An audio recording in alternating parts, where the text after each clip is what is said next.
Hi guys, and welcome to part 11 of 15 of my Insight series, How to Create a Killer Brand Strategy. Part 11 today covers designing your visual identity. So now we're really starting to get into the fun part of the brand development process. But before you jump in and think of this part as just about designing a pretty logo, stop. By now you're pretty much 9/10 of the way through the development of your entire brand.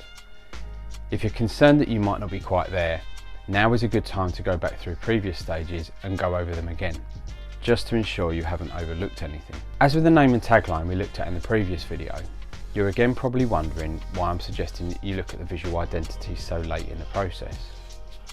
But again, it's because you need all of the information you've gathered previously in order to determine the optimum positioning for your visual identity. It infuriates me how many so-called designers are out there who go straight in headfirst into designing the visual identity for a brand before they've completed their fact-finding mission. Defining your brand personality, tone of voice, brand story, competition, target audience, these are all imperative when building a brand properly. And yet there are so many business owners out there who bypass all of those steps because they're either too naive in understanding what is required in order to get something that is going to deliver, or they simply just want to save money and get it done on the cheap.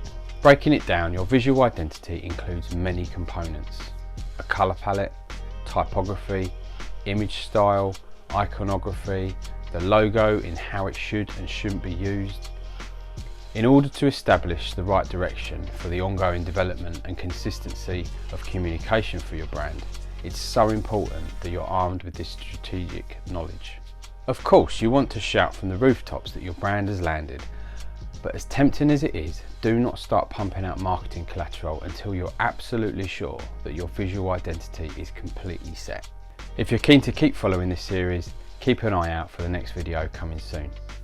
And don't forget to connect, follow or subscribe, and let me know your thoughts in the comments below.